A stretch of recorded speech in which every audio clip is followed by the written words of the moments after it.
familia, qué lindo es reunirnos. A pesar de todo, estaba en esta tarde en un ratito mirando las noticias con Susi y viendo la triste realidad de la desesperación en la que las personas que no conocen al Señor se mueven, y charlábamos con ella qué privilegio que tenemos nosotros por ser hijos de Dios. No es que vivimos en otro planeta, vivimos en el mismo lugar, pero tenemos esa esperanza, esa confianza, ese descanso de entender que nuestra vida depende de Dios y no de nuestra propia sabiduría o de nuestra propia inteligencia. Por supuesto que Dios después nos da su sabiduría y nos guía, pero es hermoso poder reunirnos y encontrar en la palabra del Señor esa claridad para nuestro diario vivir, y sobre todo esa paz que sobrepasa todo entendimiento que viene de su presencia. Bueno, esta es una semana especial más allá de todo lo que se habla en los noticieros, porque como familia en la fe, como iglesia, hemos tenido a través del Zoom una semana misionera espectacular, empezando el día lunes, y continuando, y va a seguir hasta el viernes y el sábado. Hemos tenido visitas desde el norte de África, desde lugares de Europa, de la parte báltica, de Polonia, de Letonia, también de Perú, y con proyecto para Croacia. Quedan todavía nuestros misioneros que están en Asia, en Tailandia. Quedan otros que van a compartir el viernes y el sábado, así que hay unas hermosas reuniones para conocer cara a cara a los misioneros y escuchar de sus propias bocas lo hermoso que es la obediencia al Señor y vivir el plan de Dios en el lugar donde Él lo determine. Nosotros somos parte con ellos, y por eso es un gusto escucharlos, sentarse a aprender. Es como escuchar una historia de aventura, pero a la vez de responsabilidad y de compromiso para ocupar nuestro lugar desde acá, para que ellos sigan hablando del precioso nombre del Señor a aquellos que no le conocen, o aquellos que necesitan escucharlo en esos lugares tan remotos. Estaba tentado de que este mensaje sea en tono a la semana misionera, pero uno tiene que hacer caso a lo que Dios pone en el corazón, y en estos minutos previos el Señor puso en mi corazón compartirles un pasaje que está en el libro, el capítulo 8 del libro de Romanos. Y yo voy a hacer una lectura que es como si fuera un mensaje, una carta que alguien nos escribe a nosotros, alguien que tiene autoridad espiritual, para que nosotros meditemos y podamos afirmar en nosotros verdades que Dios nos ha enseñado. Luego de leerla como una carta, y quisiera que ustedes puedan prestar atención y seguir el hilo que este capítulo 8 de Romanos nos dice, vamos a compartir algunos pensamientos muy especiales que se desprenden de este pasaje. Y dice así: por lo tanto, ya no hay condenación para los que pertenecen a Cristo Jesús. Y porque ustedes pertenecen a Él, el poder del Espíritu que da vida los ha libertado del poder del pecado, que lleva a la muerte. La ley de Moisés no podía salvarnos porque nuestra naturaleza pecaminosa es débil. Así que Dios hizo lo que la ley no podía hacer.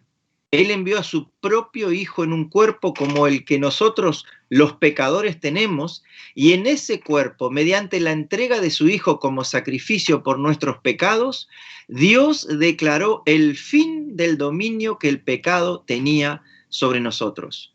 Lo hizo para que se cumpliera totalmente la exigencia justa de la ley a favor de nosotros, que ya no seguimos a nuestra naturaleza pecaminosa, sino que seguimos al Espíritu. Los que están dominados por la naturaleza pecaminosa piensan en pecaminosidad, pero los que son controlados por el Espíritu Santo piensan en las cosas que agradan al Espíritu. Por lo tanto, permitir que la naturaleza pecaminosa les controle la mente lleva a la muerte, pero permitir que el Espíritu les controle lleva a la mente lleva a la vida y a la paz. Pues la naturaleza pecaminosa es enemiga de Dios siempre. Nunca obedeció las leyes de Dios y jamás lo hará. Por eso los que todavía viven bajo el dominio de la naturaleza pecaminosa nunca pueden agradar a Dios. Pero ustedes no están dominados por su naturaleza pecaminosa. Son controlados por el Espíritu, si el Espíritu de Dios vive en ustedes. Y recuerden que los que no tienen al Espíritu de Cristo en ellos de ninguna manera pertenecen a Él.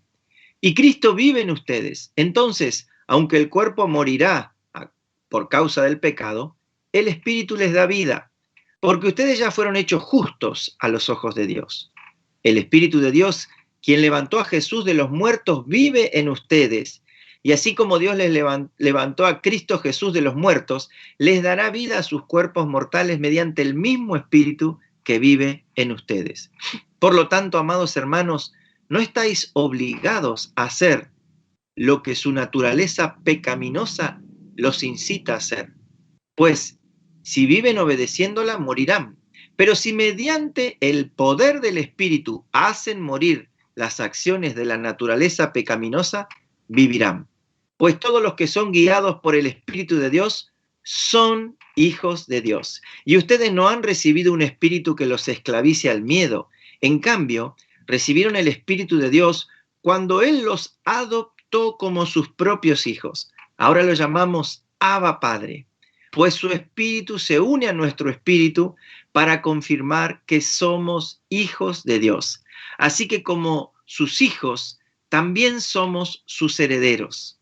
De hecho, somos herederos juntos con Cristo de la gloria de Dios. Pero si vamos a participar de su gloria, también debemos participar de su sufrimiento. Sin embargo, lo que ahora sufrimos no es nada comparado con la gloria que Él nos revelará más adelante. Quiero saltar al versículo 26. Además, el Espíritu Santo nos ayuda en nuestra debilidad. Por ejemplo, nosotros no sabemos qué quiere Dios que le pidamos en oración, pero el Espíritu Santo ora por nosotros con gemidos que no pueden expresarse con palabras. Y el Padre, quien conoce cada corazón, sabe lo que el Espíritu dice, porque el Espíritu intercede por nosotros, los creyentes, en armonía con la voluntad de Dios. Y sabemos que Dios hace que todas las cosas cooperen para el bien de quienes lo aman y son llamados según el propósito que Él tiene para ellos. Pues Dios conoció a los suyos de antemano y los eligió para que llegaran a ser como su Hijo, a fin de que su Hijo fuera el mayor entre muchos hermanos. Después de haberlos elegido, Dios los llamó para que se acercaran a Él, y una vez que los llamó, los puso en relación correcta con Él. Y luego de ponerlos en la relación correcta con Él, les dio su gloria. ¿Qué podemos decir acerca de cosas tan maravillosas como estas? Si Dios está a favor nuestro, ¿quién podrá ponerse en contra nuestra? Si Dios no se guardó ni a su propio Hijo, sino que lo entregó por todos nosotros, ¿no nos dará también todo lo demás? ¿Quién se atreve a acusarnos a nosotros, a quien Dios ha elegido para sí? Nadie, porque Dios mismo nos puso en la relación correcta con Él. Entonces, ¿quién nos condenará? Nadie, porque Cristo Jesús murió por nosotros y resucitó por nosotros, y está sentado en el lugar de honor a la derecha de Dios e intercede por nosotros. ¿Acaso hay algo que pueda separarnos del amor de Cristo? ¿Será que Él ya no nos ama si tenemos problemas o aflicciones, si somos perseguidos o pasamos hambre, o estamos en la miseria, o en peligro o bajo amenaza de muerte? Como dicen las Escrituras, por tu causa nos matan cada día, nos tratan como ovejas en el matadero. Claro que no. A pesar de todas estas cosas, nuestra victoria es absoluta por medio de Cristo, quien nos amó. Y estoy convencido de que nada podrá jamás separarnos del amor de Dios. Ni la muerte, ni la vida, ni ángeles, ni demonios, ni nuestros temores de hoy, ni nuestras preocupaciones de mañana, ni siquiera los poderes del infierno pueden separarnos del amor de Dios. Ningún poder en las alturas ni en las profundidades, de hecho, nada en toda la creación podrá jamás separarnos del amor de Dios que está revelado en Cristo Jesús, Señor nuestro. Realmente este es un pasaje que tiene tanta riqueza y hay tanto para desarrollar, pero yo quiero brevemente hablar de 5 aspectos que se desprenden de esto y que nos afirman y nos dan identidad. Lo primero que encontramos en este pasaje, que lo resalta el versículo 12, el versículo 14, dice: Amados, no estamos obligados a hacer lo que nuestra naturaleza pecaminosa nos incita a hacer. Y dice que si vivimos obedeciendo a esos impulsos de pecado, vamos a morir. Pero, versículo 13, miren qué importante. Si mediante el poder del Espíritu Santo hacemos morir esos deseos de la naturaleza pecaminosa, vamos a tener vida porque somos hijos de Dios. A mí me gusta desarrollar este primer aspecto en entender algo muy importante. Cuando llegamos a Jesucristo, Él perdonó todo nuestro pasado, todo nuestro pecado, y fuimos salvos desde el momento que recibimos a Cristo en nuestro corazón, creyendo que en la cruz murió por mis pecados. Pero Dios nos ama tanto que no quiere que nos quedemos en ese primer paso que dimos de conocerle y ser libres del pecado, santificados, como nos dice su palabra. A partir de ese momento comienza un caminar con Dios, donde Dios quiere perfeccionar nuestra vida, donde Dios quiere ordenar nuestra vida. Del trasfondo que hayamos venido, todos necesitamos ese ajuste diario que, déjenme decirles algo, no termina nunca. Y por eso es que de repente en nuestro caminar diario, como dice acá el versículo 12, debemos recordar que no tenemos que hacer caso a esos deseos pecaminosos que vamos descubriendo que todavía parece que quieren establecerse en nosotros. Y yo quiero hacer un énfasis muy importante. El versículo 13 dice que mediante el Espíritu Santo, Él, no nosotros, Él hace morir en nosotros esos deseos. Él es el que nos santifica. A veces nosotros tenemos en nuestra cultura argentina, somos expertos en la justificación, en las excusas, en esconder, en tapar, en disimular. Y a veces eso lo trasladamos tristemente a nuestra relación con Dios. Y este versículo nos habla de algo muy importante. El pecado lleva a la muerte. El pecado estorba y nuestra relación, nuestra comunión con Dios, como cantábamos en algunos coros al principio. Desde que recibimos a Cristo empezamos a tener una relación con Dios, pero Dios quiere que tengamos comunión con Él.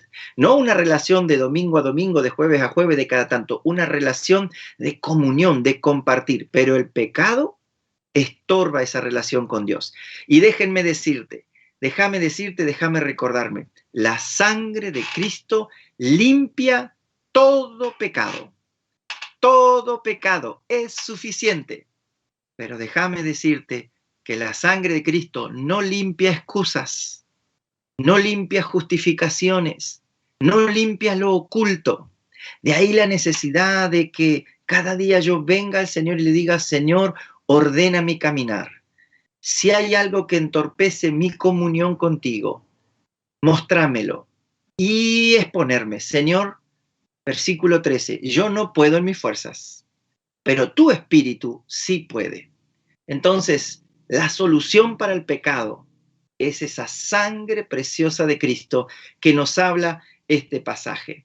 Y esa sangre preciosa que nos hizo salvos y que quiere perfeccionarnos diariamente, nos abrió la puerta, la posibilidad a que tengamos una identidad muy importante que tal vez antes no teníamos y que a veces tristemente nos cuesta entender o afirmar. Versículo 15 al 17, no hemos recibido un espíritu que nos esclavice al miedo, hemos recibido un espíritu que nos enseña que nos adoptó Dios, ahora somos sus hijos.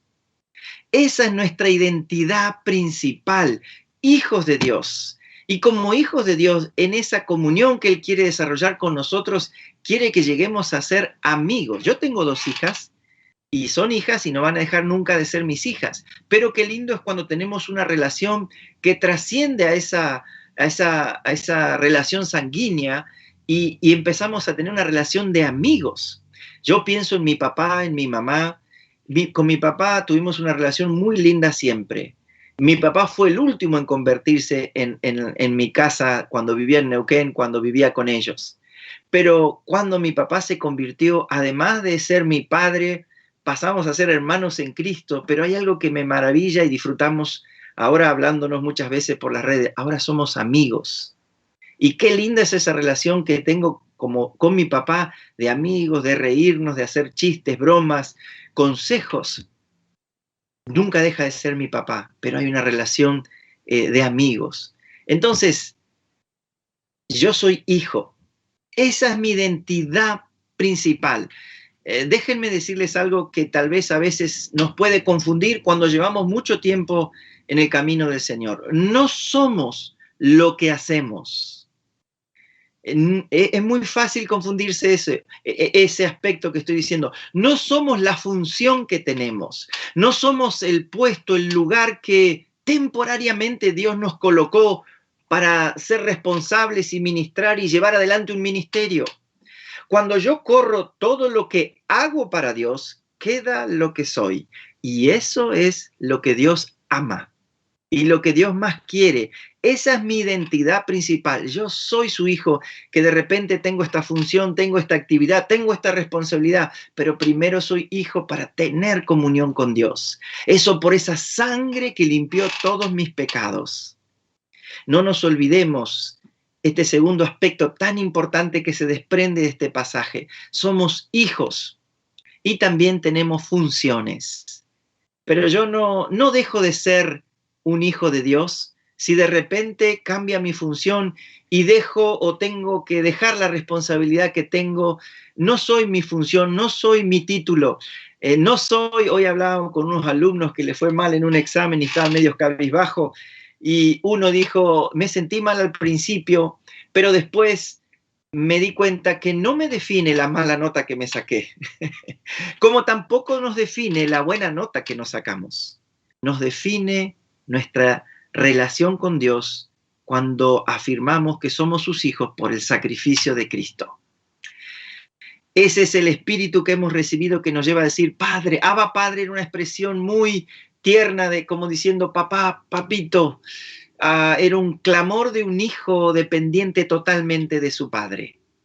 Ese es el segundo aspecto que quiero recalcar de estos versículos que estamos leyendo. Y como hijos hemos tenido una herencia, somos coherederos con Cristo. El versículo 18 nos dice que vamos a participar por ser hijos de Dios, coherederos con Cristo. O sea, todo lo que el Padre le dio a Jesús, Él lo comparte con nosotros. Y la verdad que es algo tan maravilloso, difícil de entender, que seamos coherederos con Cristo cuando no merecemos absolutamente nada y no somos dignos de absolutamente nada. Es más, nuestras pocas justicias que hemos podido lograr, entre comillas, son horribles, y todo lo bueno es lo que ha fluido por el Espíritu Santo. Y esos cambios que Él ha hecho, que nos maravillan, ha sido su obrar, ha sido el obrar del Espíritu Santo. Sin embargo, esta herencia que recibimos implica en esta tierra ir contracorriente, ir contra todo lo que es corrupto, lo que es pecado, lo que no agrada a Dios. Y probablemente nos toque participar en algún aspecto en sufrimiento. Aunque déjeme decirle, lo que vivimos en este lado del planeta es a medida nuestra, pero a veces cuando miramos, por ejemplo, la misionera que va a estar el sábado, que está en Asia, ella vive en un país donde literalmente diariamente hay bombas que explotan. Y lo que significa ser creyente en esos lugares, lo que significa vivir para Cristo en otros. Hoy charlaba con unos pastores en Zárate de un misionero que conocí que se llama Carmelo Krasonia. Él es de Croacia, pero está misionero en Bosnia. Y se fue de misionero en plena guerra del Báltico. Y él me contaba en un momento que estando en la iglesia entró un general serbio muy loco por la guerra, y como él ayudaba a heridos y demás, le dice, usted está ayudando a los musulmanes y esa gente es enemiga nuestra, así que sacó una granada y se la puso en el escritorio y le dijo, ahora usted va a volar por ayudar a los musulmanes. Y él me contaba en un momento, dice, yo no sé si haría lo mismo hoy en día, pero en ese momento el Espíritu Santo me dio valor y le dijo, mire, esta granada va a explotar en algunos segundos. Yo sé a dónde voy. ¿Usted sabe dónde va a pasar la eternidad? Y el general se sobresaltó, agarró la granada, le puso el seguro y le dijo, usted está loco, y se fue. Bueno, ya sabemos quién estaba loco. Situaciones que nosotros en las películas las vemos. pero tenemos otro tipo de sufrimiento a nuestra medida. Y si nos va a tocar, debemos entender, a veces nuestros sufrimientos no son persecución por ser cristianos. A veces los sufrimientos son enfermedad, partida de seres queridos, crisis económica, desprecio, no sé. Hay tantas cosas que nos hacen sufrir, pero la sangre de Cristo no cambia por eso. La relación con el Señor no cambia por eso. Y el versículo 18 nos dice, lo que ahora sufrimos, en este caso por ser fieles a Dios, no es nada comparado con la gloria que Él nos revelará más adelante. La recompensa, tenemos que entender algo que a veces parece que nos olvidamos. A veces pensamos que el cielo es acá en la tierra y acá estamos de paso. Acá estamos como peregrinos, alguien que va hacia un lugar. Como extranjeros, no es nuestra ciudadanía. La gloria que esperamos está con Él en la eternidad, no en esta tierra. No olvidemos esto, y aunque haya sufrimiento, en la eternidad tendremos una gloria que no se puede describir. En cuarto lugar, quiero mencionar algo que se desprende de tanta riqueza que tiene Romanos 8, el versículo 29. Dice algo muy interesante esta versión PDT, Biblia de Dios para Todos. Pues Dios conoció a los suyos de antemano y los eligió para que llegaran a ser como su Hijo, o sea, discípulos de Jesús, a fin de que su Hijo, Jesús, fuera el hijo mayor entre muchos hermanos. Después de haberlos elegido, los llamó para que se acercaran a Él, y una vez que los llamó, los puso en relación correcta con Él. Esto es un énfasis que quiero hacer, además de lo que vimos en el punto 1 de que podemos tener muchas relaciones, tipos de relaciones. Hay muchos, tristemente, incrédulos que tienen una relación mala con Dios, pero también a veces hay creyentes que tienen mala relación con Dios, o no tienen relación con Dios, o solo por necesidad, solo por interés, entre comillas. Es correcto, no reconocemos otro Dios fuera de nuestro Dios, pero solamente la relación es por necesidad, es por interés, o incluso a veces con una agenda. Hay una canción que me encanta, se llama Nada Más, y en unas estrofas dice, Señor, perdóname cuando vine con mi agenda, perdóname, Señor, cuando hablé por emociones, perdóname, Señor, solo quiero estar contigo, no me debes nada, no quiero nada. Esto es muy interesante porque la correcta relación con Dios no me tiene a mí como el centro, lo tiene a Él como el centro. Pues Él es Dios, no son mis necesidades. Mis necesidades son atendidas, por supuesto, porque Dios las conoce, pero mi relación correcta con Él es ponerme a cuenta cada día, es disfrutar de su misericordia diaria, es ponerme para que el Espíritu Santo me transforme, para que mi vida sea agradable a Él. Relación correcta tiene que ver con que Él es Dios y yo soy su hijo. Tal vez en nuestra sociedad occidental, donde la democracia es una realidad y donde los líderes como el presidente cambian cada 4 años o duran un poquito más, y no vivimos en comunidades de años anteriores, de siglos anteriores, o de algunas culturas donde existe un rey y esa imagen de rey es absoluta e incluye cierta devoción, respeto y hasta protocolos. A veces como que nosotros disminuimos a una democracia nuestra relación con Dios. Y si bien como hijos podemos entrar con libertad por la sangre de Cristo, Él no deja de ser rey. Él no deja de ser el centro, no yo y mis necesidades, no yo y mi agenda, no yo y mis urgencias. La relación correcta lo pone a Él como Rey, Señor, Salvador, Autor de la vida, Creador de los cielos y de la tierra, Alfa y Omega, Santo, Santo, Santo. La relación correcta lo entrona al Señor. Y yo voy a venir con mis necesidades, pero eso va a estar en segundo lugar. Yo voy a venir para interceder por otros, pero eso va a estar en segundo lugar. Yo voy a venir para ponerme a cuenta porque quiero agradarlo. Yo voy a venir para adorarlo. Yo voy a venir para conocerlo. Yo voy a venir para escucharlo. Yo voy a venir para sentarme a sus pies y escuchar del Maestro su palabra. Y lo que Él me enseña por su palabra y lo que Él tiene para decirme a mí en forma particular y específica. La relación correcta. Yo no tengo esa capacidad de hacerlo. Tengo que rendirme para que el Espíritu Santo me guíe aún en las palabras para orar.